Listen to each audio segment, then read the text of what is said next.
What's going on, ladies and gentlemen? This is Gunner here, back again for part 2 of the free agency and trade transactions. Now, to those who haven't watched part 1 of this week's transactions, there will be a link down below in the description where you can catch up on everything that's been happening in the Johto Conference. And as mentioned before, this part will cover all the free agency trades that have taken place in the Johto Conference. So with that being said, let's start off with the Long Island Reggi Rockies, who decided to drop Levani for Rotom Fan and Drapion for a Selgor. Now, as far as dropping Levani for Rotom Fan goes, I can't help but commend Drew on this one, because, quite frankly, it wasn't doing much for his team. I mean, I get the fact that it sets up webs, but that's basically all there is to it. And at the same time, he didn't necessarily have any sort of punisher for hazard removers like Defiant Bisharp or Rocky Helmet Garchomp, which pretty much makes webs even more useless for his team, because since the opponent can pretty much easily defog on you without having to fear for all of these things. So that's exactly why I personally feel as if webs are pretty much useless for his team. And its stabs in general is nothing but laughable.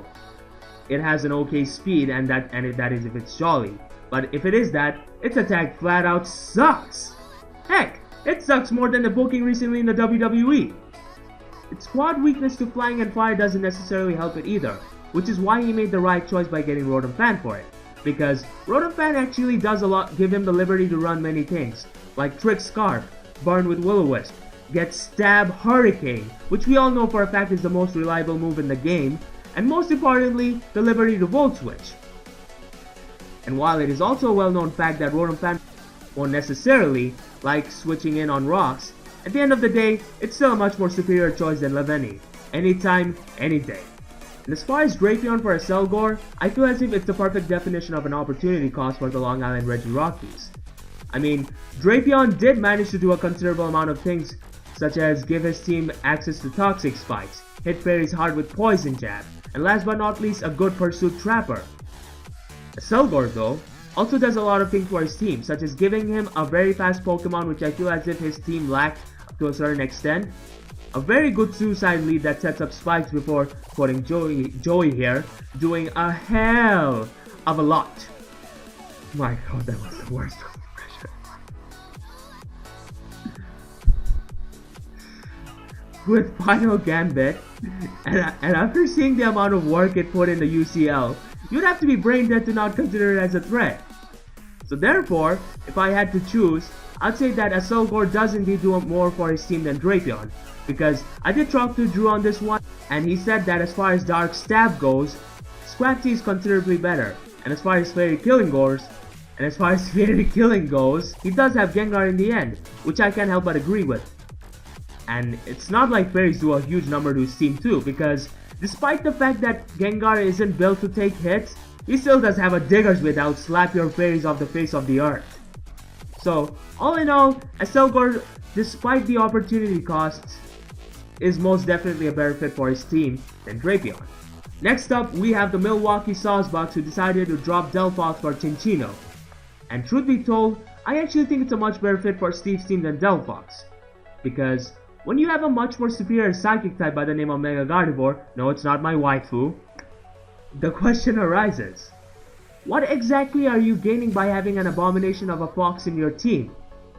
He already has a fire coverage in the form of a Heatran. So, with these 2 points being taken into consideration, I think it's pretty much evident that the chemistry that Delphox has with the Saucebucks is equivalent to the chemistry which Goldberg and Brock Lesnar had at WrestleMania 20.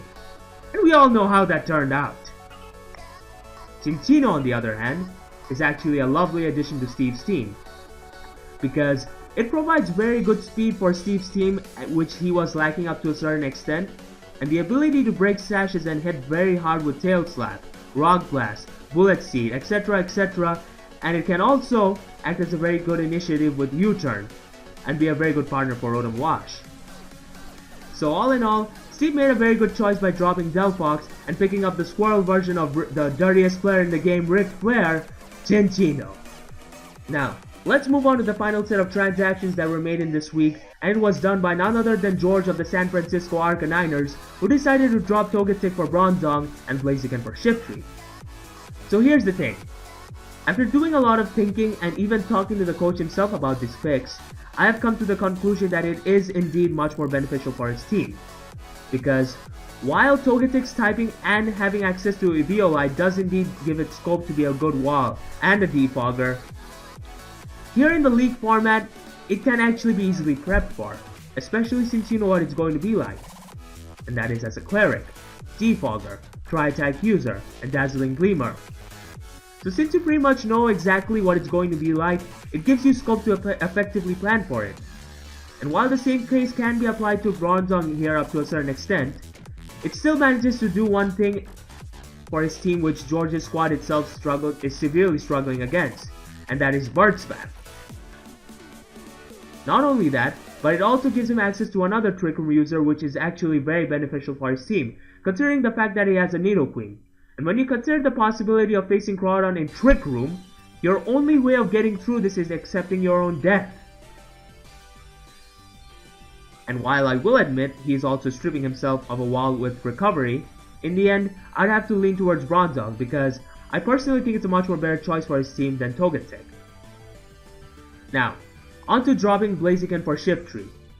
See, the thing is, with Togetic gone, George was losing a Defogger. And it's a well-known fact that if you lack a hazard remover, you will be punished severely, especially when you're facing an opponent that can hazard sack you to the point of no return. The UCL Finals is a perfect example of that. So, George decided to drop the mon which he felt as it was the most expendable one in his roster, that is Blaziken, and get Shiftry in its place. And truth be told, other than giving George access to a fire type, it wasn't doing much for his team, especially since he had a freaking Megalopunny with him.